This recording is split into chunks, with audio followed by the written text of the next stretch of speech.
Assalamualaikum warahmatullahi wabarakatuh.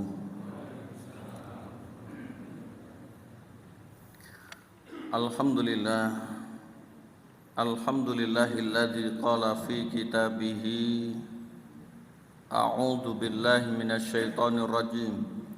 Bismillahirrahmanirrahim. Wa aqimus salata wa atuz zakata warka'u ma'ar raki'in.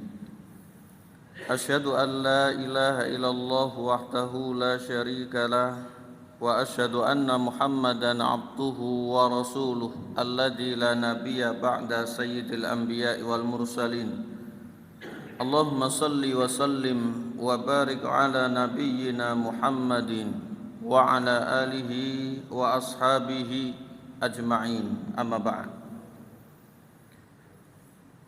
Ma'asyara ikhwatil muslimin, Bapak Ibu sekalian, jamaah salat maghrib Masjid Al-Ihsan yang kami muliakan, marilah kita awali pengajian pada malam hari yang berbahagia ini seraya memuja serta memuji kehadirat Allah yang mana nikmatnya begitu banyak, dan karena nikmat Allah lah kita mampu melaksanakan amal-amal kebaikan. Termasuk pada malam hari ini kula jenengan ditakdir untuk bisa menjalankan sholat maghrib, bahkan berzikir dan berdoa, juga bahkan berkumpul bersama-sama untuk kemudian ngaji. Nikmat Allah yang begitu banyak, tidak sedikit di antara manusia yang kurang begitu menyadarinya. Saat ini Allah memberikan kita nikmat baik lahir maupun batin, dan yang tidak kasat mata itu jauh lebih banyak, Pak. Dari sekian ratus persendian kurang lebih sekitar 360. Satu saja itu kemudian susah untuk digerakkan atau berkurang nikmat tersebut. Napa niki? Leher napa gulu? Tadi menggok nolah-noleh angel, berat. Tadi ketika tasyahud kita berisyarat dengan duding ke arah kiblat. Setelah itu kembali salam kemudian gegem. Kok mboten saged gegem? Ini juga berat. Nikmat-nikmat yang sederhana yang kurang begitu banyak manusia memahaminya sebagai nikmat. Bahkan desahan nafas, bahkan juga kedipan mata, dihitung jam, dihitung hari, bahkan sepanjang hayat kita ping pinten, sekiranya dinominalkan kuat tambahnya. Maka saking begitu besarnya nikmat Allah, saking mahalnya digratiskan. Kita nikmati dengan bersyukur, mudah-mudahan semakin banyak, semakin bertambah, dan semakin barokah. Ada satu nikmat yang ini kami kampanyekan di banyak tempat, termasuk di majelis-majelis. Menyitir sabda baginda Nabi Muhammad SAW. Ada di dalam Sunan Tirmidzi, hadis riwayat Imam Tirmidzi. Beliau dawuh, "Man asbaha aminan fi sirbihi, mu'afan fi jasadih, indahu qutu yaumih, faka'anna mahizat lahu dunya." Artinya, barang siapa yang bangun tidur dia merasa aman. Tidak ada peperangan, tidak ada intimidasi, juga tekanan, bahkan jauh dari bencana alam. Dia juga sehat fisik dan raganya. Dia juga bisa makan hari itu cukup dengan keluarganya. Maka seolah-olah dia sudah memiliki dunia beserta seluruh isinya. Kanjeng Nabi singgung yang pertama aman, berikutnya sehat, berikutnya bisa makan. Nikmat yang dalam setiap hari insya Allah kula panjenengan dapatkan. Nggih napa nggih? Tapi tidak sedikit di antara manusia untuk kemudian belum begitu menyadarinya. Yang pertama nikmat aman, Bapak Ibu. Ini adalah nikmat yang luar biasa. Kula jenengan purun merenung, dengan aman ini seluruh nikmat itu saged dinikmati. Betul napa mboten? Orang punya dunia, tempat tinggal megah, kendaraan mewah, materi harta benda cumepak di mana-mana, tidak ada aman. Perang berkecamuk atau intimidasi dan tekanannya hebat atau bahkan bencana alam datang, saged kemudian gayeng. Saged mboten? Tidak bisa. Ya yang seperti ini kita harus betul-betul memahaminya sebagai nikmat sekalipun tidak kasat mata tapi besar dan dahsyat Bapak Ibu. Sampai-sampai Allah mengabadikan doanya Nabiullah Ibrahim alaihissalam di ayat 126 surat Ibrahim. Panjenengan bersani. Ya. Panjenengan bersani. Surat Al-Baqarah ayat 126. Surat apa? Surat Al-Baqarah Nabi Ibrahim ngoten lho. Biasa, tas waras corona ya. Bismillahirrahmanirrahim. Yun sewu.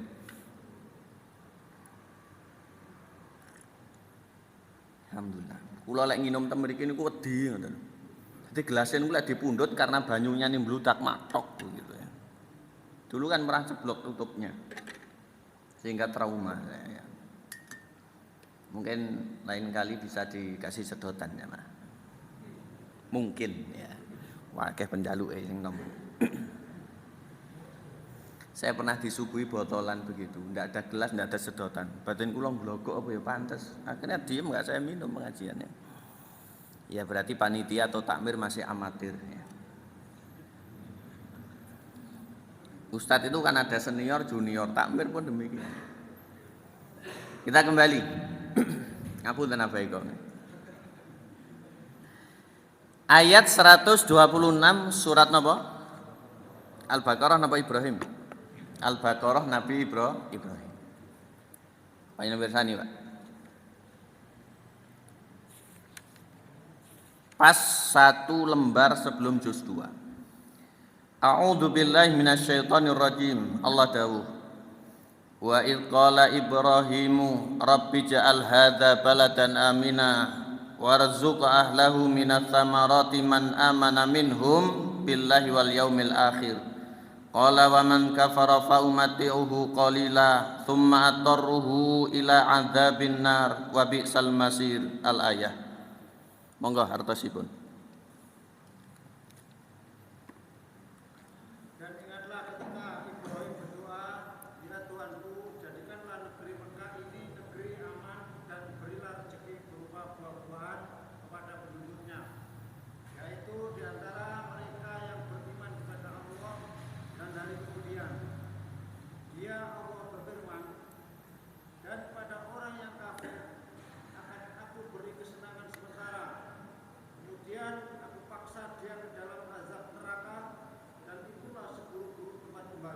Barakallahu fiik.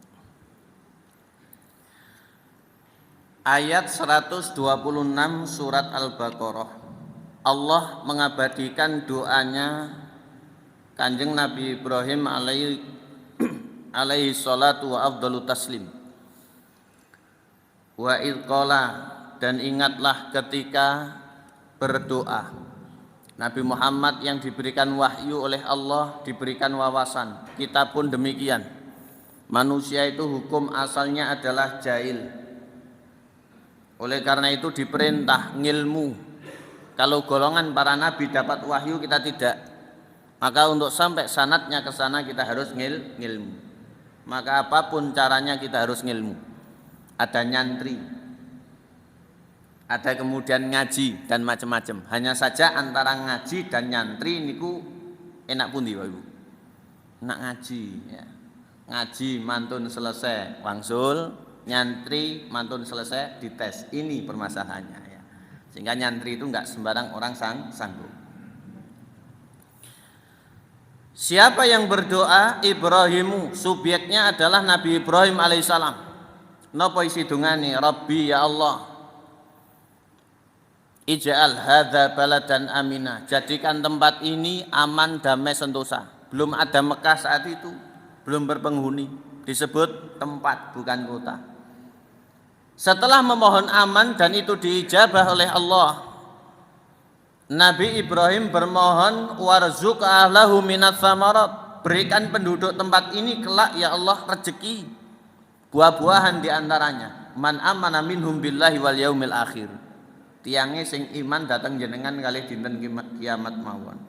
Allah jawab, qala wa man kafara fa umatihu qalila. Yang kafir pun ku beri tapi sedikit. Summa attaruhu ila adzabinar, tapi kelak mati ku masukkan ke dalam neraka. Wa bi'sal masir, seburuk-buruk tempat kembali. Nabi Muhammad meniru Nabi Ibrahim. Berhijrah di tahun 622 Masehi bulan Oktober atau 1 Hijriah kata Sayyidina Umar. Bulan Rabiul Awal. Sampai hari Senin waktu duha di Yathrib yang nantinya disebut Madinah, berdoa sebagaimana dalam hadis sahih Bukhari Muslim. Allahumma barik lana fi madinatina. Ya Allah, berkailah kami di tempat kami ini, di negeri kami ini, di kota kami ini. Kita pun layak untuk mendoakan. Kelurahan apa nih Bapak Ibu? Dalam Kepuh Kiriman, Kecamatan Waru. Kabupaten, provinsi, negeri yang paling utama adalah Indonesia ini.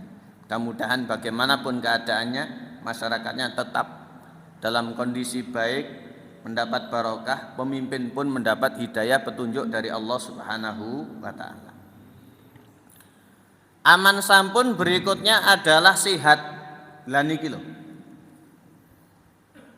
Sehat ini penting, karena sehat kita bisa ibadah termasuk ngaos. Karena sehat saya pun saged ndugi sowan datang panjenengan. Betul apa betul lah Ibu? Berbicara tentang sehat, yang namanya hidup pasti siklus sehat, sakit sehat itu beriringan. Namun kalau kita renungkan antara waktu sehat dan sakit itu jauh lebih lama sehat atau sakit? Sehat. Kecuali Nabi Ayub yang namanya sudah harum di banyak ayat suci Al-Quran. Disebutkan oleh Imam Bukhari, ada di dalam kitab Al-Bidayah wa Nihayah, 18 tahun sakitnya. Kita paling sedinten kali dinten, seminggu kali minggu. Nggih napa nggih? Tidak ada orang yang kemudian pengen sakit, semuanya pengen sehat, tapi siklus ini akan ada. Kita bermohon kepada Allah yang sakit mudah-mudahan enggal sehat, yang sehat-sehatnya awet. Allahumma amin. Namun orang itu kalau sakit Pak, ternyata banyak sekali hikmah, diantaranya Allah menancapkan asmaul husnanya as-syafi, zat yang maha menyembuhkan. Berarti nedhi niku dumateng ngarsanipun Allah mawon. Berobat legal, berdoa itu utama. Ada orang berobat tok enten sing saras tapi hampa makna. Berobat doani mempeng saras niki sing kandel makna. Lah kemudian ada orang yang jarang atau bahkan tidak sama sekali pernah sakit, niki sing drawasi. Kalau tidak banyak nyebut kemlelet mesti. Nggih napa nggih? Allah bercerita tentang Fir'aun yang dilaknat, yang dimasukkan ke dalam neraka. Ada surat An-Nazi'at surat 79 di ayat 24. Sebelumnya itu banyak ayatnya yang bercerita. Ini kisahnya Nabi yang paling panjang dalam Quran, Nabi Musa alaihissalam. Allah dawuh, faqala ana rabbukumul a'la. Mulai ayat hal ataka haditsu Musa. Nabi Muhammad ditanya oleh Allah, sudahkah engkau paham, ngerti dan sampai cerita Nabi Musa padamu? Ya otomatis belum kalau tidak dari Allah. Kemudian diceritakan. Nabi Musa niku enggak ada adik Nabi, enggak ada yang merasepah Nabi. Keluarganya itu adalah keluarga orang soleh dari sulalah keluarga Imron. Ayah angkatnya adalah musuhnya para nabi, orang yang paling toleh. Orang yang paling toleh, Raja Fir'aun. Dalam histori disebut Fir'aun itu adalah Ramses kedua yang umurnya antara 35 tahun. Nabi Musa lebih muda dari itu. Ya namanya orang lebih tua, dulu pernah merawat, ibaratnya kalau pilek sing nyisekne kan ngoten. Kemudian diparingi nasihat, ya secara maklum, ini sebenarnya tidak maklum, menolak. Ternyata penolakannya itu ada sebabnya juga. Nabi Musa berulang kali mengajak untuk kebaikan atas perintah Allah, ditunjukkan mukjizat-mukjizat, tapi Fir'aun ingkar. Bahkan ayat 23, fahasyara fanada, mengumpulkan penduduk Mesir, rakyat, masyarakat dan tentaranya untuk kemudian berikrar Faqala ana rabbukumul a'la, di atas mimbar atau singgasana yang tinggi di sana. Ini buatan Haman, perdana menteri sekaligus arsitek. Faqala maka ngucap sapa Firaun, ana sak temene ingsun rabbukum, pangerane sira kabeh al-a'la, yang paling tinggi. Ini ucapan sombong menantang Allah, mendeklarasikan dirinya tuh Tuhan. Napa sebabnya? Hampir tidak pernah sakit Firaun itu. Tapi ternyata ditenggelamkan di Laut Merah langsung tewas. Jadi ada orang sakit kemudian sembuh, umurnya panjang barokah alhamdulillah. Enten mboten nate sakit, malah kemudian langsung tewas, ini andrawasi ya mah. Justru dengan sakit kita diuji, ternyata sakit itu tasik dulure sedo nggih napa nggih. Karena kita masih belum siap pengen sembuh semuanya. Maka dengan ini betul-betul Allah itu menancapkan asmaul husnanya asy-syafi, zat yang maha menyembuhkan. Sekali lagi, yang sakit mudah-mudahan sehat, yang sehat mudah-mudahan sakit. Pun teman-teman suudzon, kita husnudzon kepada Allah. Ya.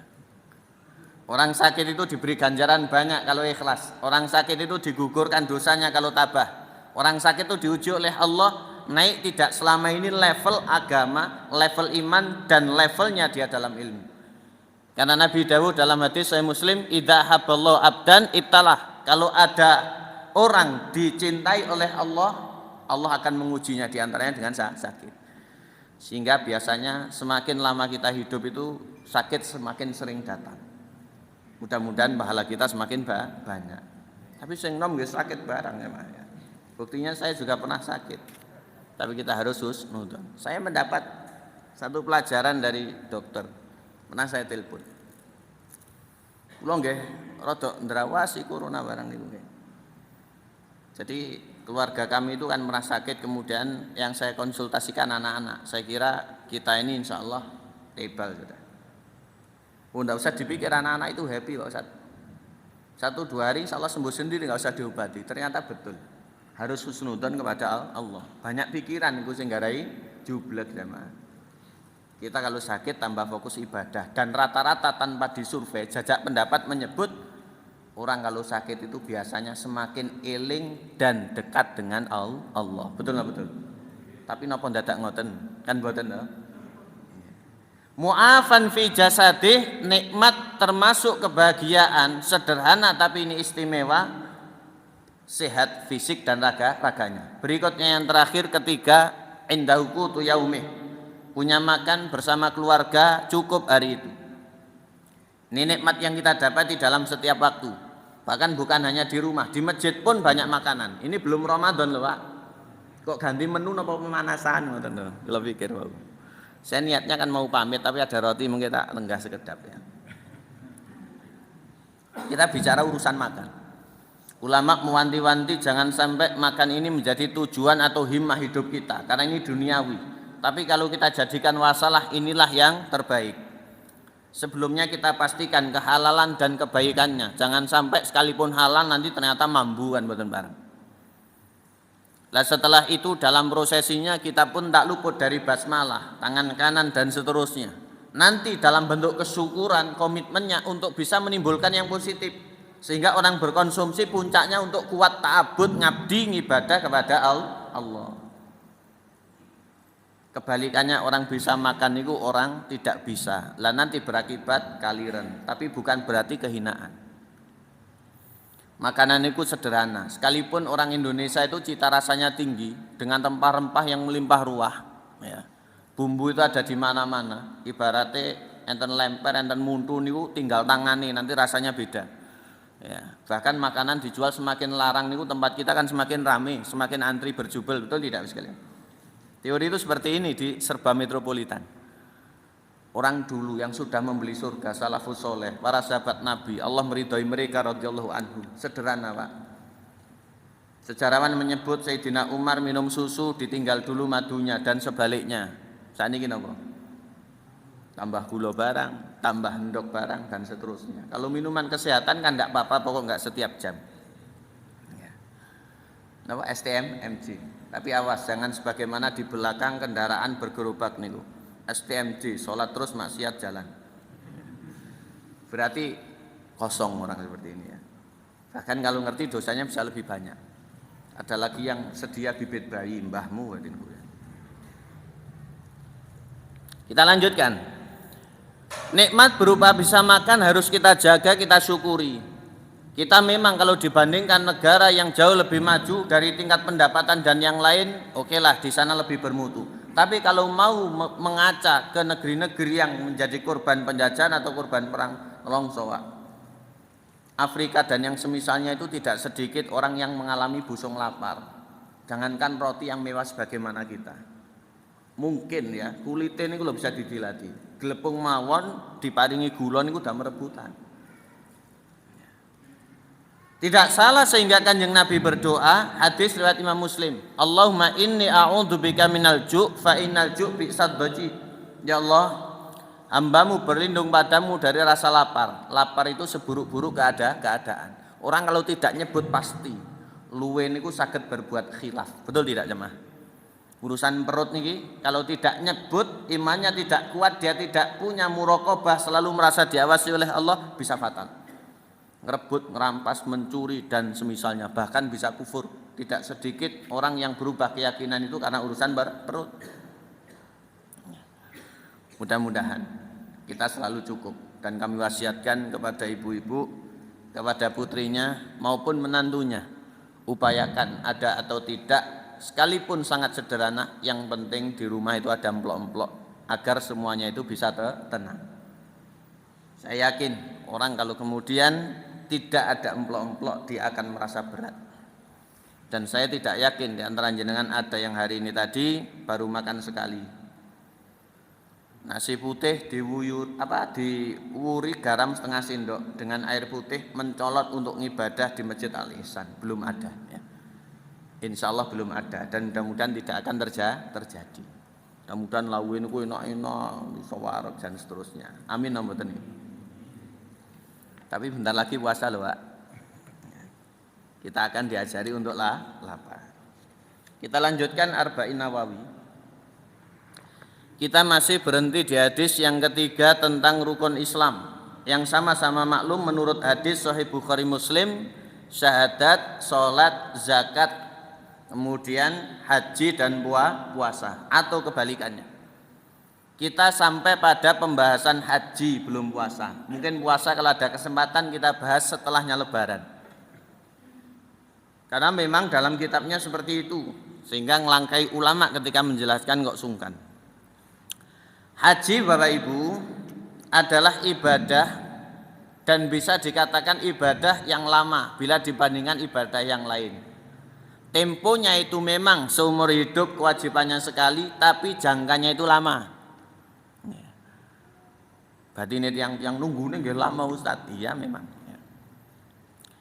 Haji ini ibadah yang dibatasi dengan yang namanya miqat atau tauqid. Napa niku Ustaz? Batasan. Ada yang makani, berarti tempatnya khusus di sana.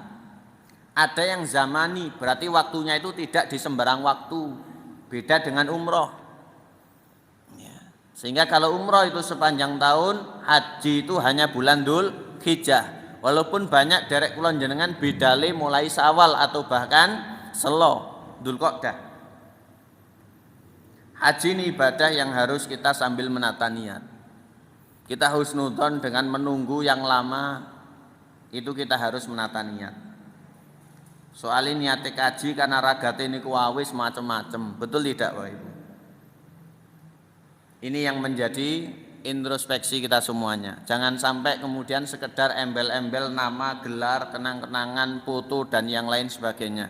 Tapi nilainya sebagai penggugur kewajiban kita orang Islam, sebagai kebutuhan kita dalam ta'abbud mengabdi kepada Allah, sebagai sarana sekaligus tiket kita masuk ke dalam surga.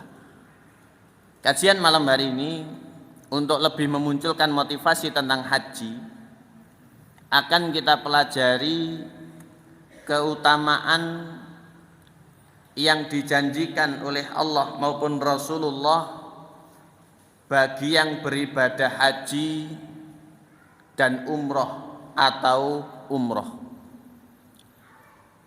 Haji itu wajib menurut jumhur ulama, umroh itu sunnah. Sekalipun kecil ulama menyebut wajib. Dua ibadah ini ada kemiripan tapi ada perbedaan. Orang kalau haji besar kemungkinan juga umroh. Orang umroh masih belum haji. Orang yang haji, kalau hajinya itu haji qiran atau tamattu, dia berumroh juga. Adapun haji ifrad itu tanpa umroh. Lah haji ini Bapak sekalian dalam historinya dikerjakan satu kali oleh Kanjeng Nabi. Karena memang kesempatannya seperti itu. Berikutnya beliau sudah wafat, umroh beberapa kali. Adapun umroh beberapa kali. Disebutkan oleh banyak sekali alim ulama, ada kurang lebih 11 keutamaan ibadah haji dan umroh.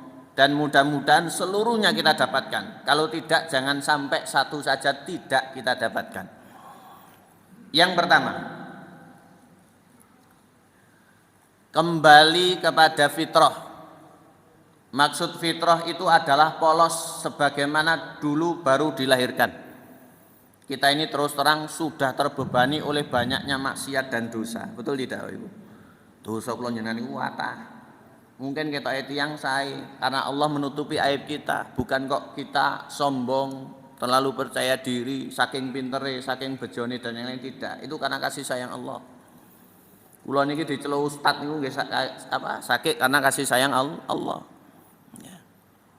Kalau pulang diceluk tole kali kula ya. Kali bojo kula nggih diceluk. Ya, ini rahasia ya. Ngapunten yang belum punya pasangan. Tapi jangan menikah dulu, Ramadan sudah dekat ya. Nanti Syawal saja. Disebutkan dalam hadis sahih riwayat Imam Bukhari dan Muslim, Nabi bersabda, "Man hajja hadzal baita falam yarfuth walam yafsuq raja'a ka yaumi waladathu ummuh." Artinya, barang siapa yang mengerjakan ibadah haji ke Baitullah, berarti nggak boleh ke tempat yang lain. Sedangkan dia tidak rafath, artinya punya etika tidak berbau seksualitas. Karena sebagian orang itu yang hatinya kurang bersih, aji mumpung cak iso Ustaz muga-muga ya tambah dan seterusnya. Tidak boleh seperti itu. Kita tuluskan niat sedari awal lillahi ta'ala. Oleh karena itu ibadah ini yang paling enak itu bersama pasangan jemaah. Ya. Ngerabi tiang dijak umroh utawi dijak haji wa rezekinya ya. Itu cara kilat. Ya. Cara kilat. Juga tidak berbuat maksiat. Tidak yarfus berbau seksualitas, tidak yafsuk berbau maksiat. Maka dia akan kembali sebagaimana keadaan baru dilahirkan ibunya, polos. Dosanya diampunkan oleh Allah Subhanahu wa ta'ala. Pulang ke negerinya dalam keadaan fitrah. Lah keadaan ini diantaranya bisa dijumpai ketika orang melaksanakan ibadah haji. Yang kedua, sebagai sarana pelebur dosa. Keutamaan kedua sebagai sarana pelebur dosa. Sekali lagi dosa kita itu banyak. Dan bulan di depan ini insya Allah adalah syahrul maghfirah, bulan ampunannya Allah. Termasuk kalau bisa kita umroh Bapak Ibu. Tapi karena banyak hal sehingga belum bisa ke sana, yang lain pun masih banyak yang menjadi media sebagai peleburan dosa. Terkait dengan pelebur dosa, Rasulullah Shallallahu Alaihi Wasallam menyampaikan dalam hadis riwayat Imam Bukhari Muslim pula.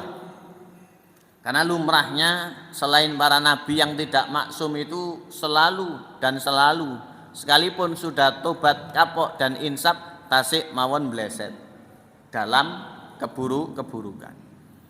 Hari ini saja tidak bisa kita hitung dosane kula panjenengan, baik lewat indra maupun lewat yang lainnya. Rasulullah bersabda, al-umratu ilal umrati kafaratun lima bainahuma. Umrah ke umrah berikutnya itu adalah pelebur dosa. Wal hajjul mabruru laisa lahu jazaun illal jannah. Dan haji mabrur itu balasan setimpalnya adalah surga. Umrah ini ku damel peleburan dosa, kajine niku damel mlebet swarga. Sehingga tidak salah, tidak heran kula panjenengan baik itu gerak, ucap, bahkan tetesan keringat nyelengi kersane tindak tanah suci. Sudah banyak cerita yang menyentuh hati, yang menjadi inspirasi sekaligus motivasi kula panjenengan. Celengane yotrone alit-alit tapi saged kaji. Dengan aktivitas yang di luar umumnya masyarakat tapi saged kurban. Itu adalah ibaratnya ayat-ayat ibroh bagi kita semuanya. Karena ini panggilan hati. Orang sekaya apapun, sesehat apapun, salim alap apapun, kalau belum tersentuh hatinya, nggih mboten bidal-bidal. Nggih napa nggih? Tidak bisa berangkat. Ini adalah panggilan hati. Yang ketiga,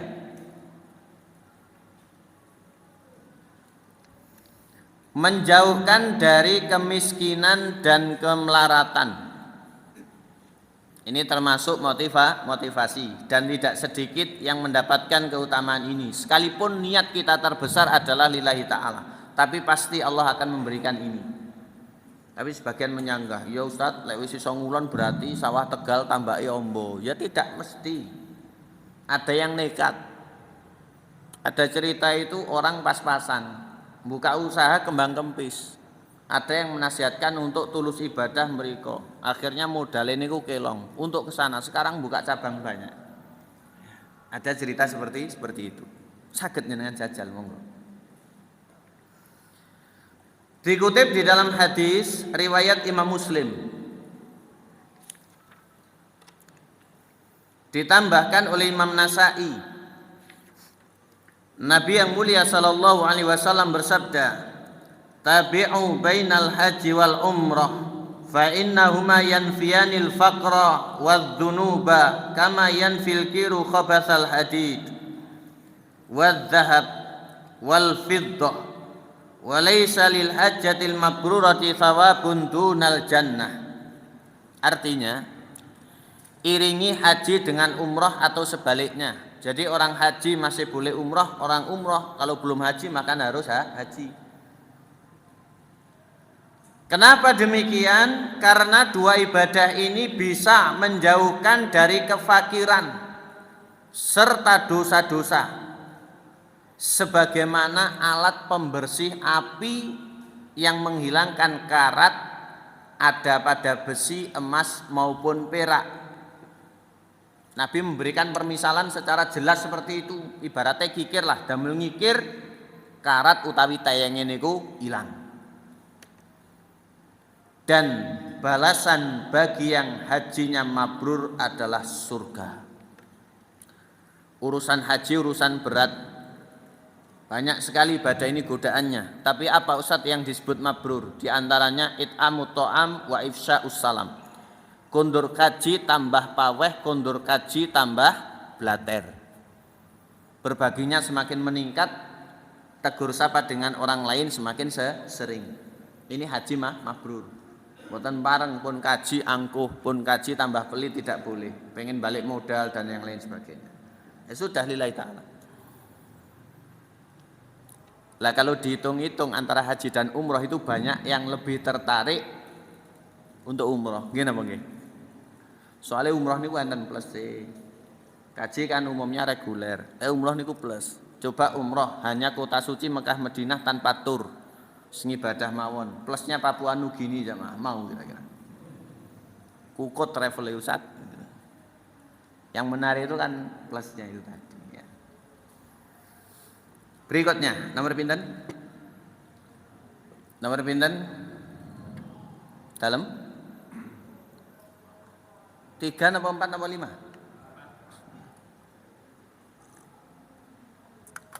Alhamdulillah. Nomor 4. Keutamaan yang lain yang keempat, haji dan umroh adalah jihadnya kaum wanita. Sehingga jihad itu ada bahasan khusus bagi laki-laki. Wanita tidak berkewajiban jihad. Namun jihad ini ada prosedurnya secara ketat. Lah wanita itu ada yang mirip-mirip dan semisal dengan jihad. Di antaranya haji dan umroh. Aisyah bertanya kepada Rasulullah. Kata Aisyah radhiyallahu anha, ini dikutip dalam hadis riwayat Imam Ibnu Khuzaimah. Ya Rasulullah, apakah wanita wajib berjihad? Kanjeng Nabi menjawab, alaihinna jihadun la qitala fihi. Wanita pun wajib berjihad tapi bukan perang, Aisyah. Apa itu? Al-hajj wal umroh, haji dan umroh. Sehingga termasuk kewajibannya bapak-bapak dalam membahagiakan sekaligus ku anfusakum wa ahlikum naro, istrinya nanti mudah-mudahan dipermudah oleh Allah untuk bisa haji juga umroh. Allahumma amin. Tapi melihat kembali kepada kemampuan, tidak kemudian harus menjadi tuntutan. Tapi juga tidak boleh bermudah-mudahan. Berikutnya, kelima, keutamaan yang lain orang yang berhaji atau umroh adalah duyufur rahman, tamunya Allah. Sehingga tamunya Allah itu dimuliakan, diberikan segala kebaikan. Nanti ada kebaikan-kebaikan yang banyak. Gelaran Dhaifur Rahman atau Duyufur Rahman, tamunya Allah Zat yang Maha Pemurah, itu bukan sembarang gelar. Segala sesuatu kalau disematkan kepada Allah itu berarti mulia. Ada Baitullah, ada Kalamullah, ada kemudian Nabiullah dan seterusnya. Lah gelar ini bisa didapat hanya dengan beberapa cara ibadah tertentu, terbatas. Hadis menyebut dalam riwayat Imam Ibnu Khuzaimah pula, wafdullahi tsalatsa, dawuhnya Nabi, tamunya Allah itu ada 3 kelompok. Pertama al-ghazi, orang yang berjihad itu tamunya Allah.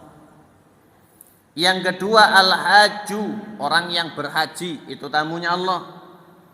Yang ketiga wal mu'tamiru, orang yang berumrah itu tamunya Allah. Sehingga Pak Haji karena sudah berhaji, Pak Muktamir karena sudah berumrah. Tapi Pak Muktamir belum ada sebutannya di negeri kita, betul tidak Ustaz? Pak Haji yang ada atau Abah dan yang lainnya. Pak Muktamir belum ada. Panggilannya apa nanti? Muk begitu ya, kurang pas. Biasanya kan Ji begitu ya. Keenam, keutamaan berikutnya doanya orang yang haji atau umroh dikabulkan nih gitu. Termasuk safar, termasuk kisah, termasuk ibadah dan momen-momen yang lain itu sebab doa dikabulkan. Termasuk doanya orang yang haji dan umroh, termasuk di sana nanti ada tempat-tempat mustajabah, termasuk ada momen-momen mustajabah, termasuk keadaan ibadah yang mustajabah doanya. Kita itu terus terang punya segala kebutuhan kepada Allah, tidak kepada yang lain. Namun ada yang begini begitu semuanya itu bentuknya privasi. Ini kita munajat kepada Allah sehingga jenengan tindak haji, tindak umroh pun disia-siakan. Kenapa demikian sekalian? Karena dalam urusan doa hamba itu terpecah menjadi beberapa kelompok. Pertama orang yang doanya kepada Allah ini orang Islam, orang bertauhid, niki wajib. Yang kedua kepada selain Allah, sekalipun sok-sok niki mboten pareng, niki bisa musyrik. Yang ketiga mboten ndonga blas. Lah niki tiangi sombong, angkuh kufur. Yang baik itu yang pertama. Kembali kepada doa orang yang haji dan umroh diijabah oleh Allah. Disebutkan dalam hadis riwayat Imam Ibnu Majah. Kanjeng Nabi dawuh, al-ghazi fi sabilillah wal haju wal mu'tamiru wafdullah. Orang yang berjihad, orang yang berhaji, dan orang yang umroh, semua itu adalah tamunya Allah. Da'ahum fajabuh. Allah memanggil mereka untuk beribadah tersebut, mereka berangkat. Wasa'aluhu fa'atohum. mereka pun berdoa, Allah pasti ijabah. Sehingga kalau ada orang haji umroh boleh kita titip doa. Biasanya titip napa? Uleh-uleh. Sajadah-sajadah cilik-cilikan ora apa-apa gitu ya. Nggak akhirnya timbang bontrot kopre kebek tukokne ten mriku. Pasar Seng, pundi malih dan seterusnya. Banyak teman. Mari untuk kita titip doa. Lek piyambake mboten hafal jenengan tulis. Pokok yang umum mboten privasi, nanti doa pribadi ini jangan ya. Ya doa yang paling baik yaitu doa untuk bisa ke sana bagi yang belum. Monggo kita seperti itu boleh. Terakhir dari banyak. Sampun isani. Kemarin saya nggak masuk ngaos niku berarti didobel nggih. Siap nomornya. Bismillah. Saya tambahi satu Pak, nyuwun sewu. Bahasan kaji kok kertane jenengan cek tentang kaji. Ketujuh, keutamaan berikutnya orang yang meninggal dunia ketika haji atau umroh dicatat baginya pahala umroh sampai hari kiamat. Kita harus husnudzon kepada Allah pun urung-urung kepikiran mati mboten. Aku ra sida aku wedi lek pesawate mbledos zaman niku lho. Aku ra sida nyapa dilek mati ning kono anakku sik cilik. Tidak, jamaah. Urusan mati hidup itu adalah wewenang Allah. Kula nate kepanggih Pak Harto. Sanes Pak Harto Orde Baru. Pak Harto penulis buku yang jatuhnya pesawat ten apa? Kolombo yang meliput jamaah haji. Kula ngaos ten Masjid Al Falah Surabaya, beliau rawuh memberikan buku kepada saya. Kula tiyang Ustaz Rian wartawan, dereng khusuk, bahkan sembahyang angin. Lah kok paceblok pesawat niku piyambake tok ingkang hidup. Disalami Pak Harto Presiden. Mantun ngoten khusuk. Niku nulis buku damel kenang-kenangan dibagikan dan seterusnya. Ya.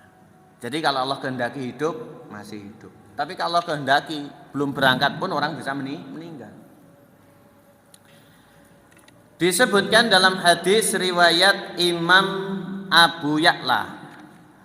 Rasulullah dawuh, "Man kharaja hajan famata." Barang siapa yang beribadah haji kemudian meninggal,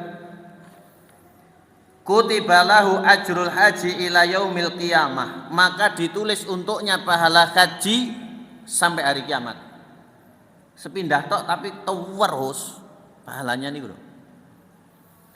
Berikutnya waman kharaja mu'tamiran famata. Dan kalau ada orang beribadah umrah kemudian meninggal, kutiba lahu ajrul mu'tamiri ila yaumil qiyamah, ditulis untuknya pahala umrah sampai hari kiamat. Ini anugerah sekalian. Kalau di Madinah insya Allah dimakamkan di Baqi, kalau di Mekah di Ma'la. Ada kisah orangnya itu biasa, ya orang Sidoarjo, bahkan nggih geleman lho, maksudnya apik purun elek pun nggih purun. Subhanallah, daftar kaji ada panggilan memperbaiki diri temriko sedo. Meninggalnya di Mekah saat itu. Ini termasuk anugerah dan nikmat. Mudah-mudahan kita bisa meninggal di sana. Sekalipun dimanapun, yang penting husnul khotimah. Allahumma amin. Ngapunten. Sampai di sini dulu ingkang saged kula aturaken, lepatipun agungipun pangapunten. Billahi taufik wal hidayah wa ridha wal inayah wallahu alam bisawab.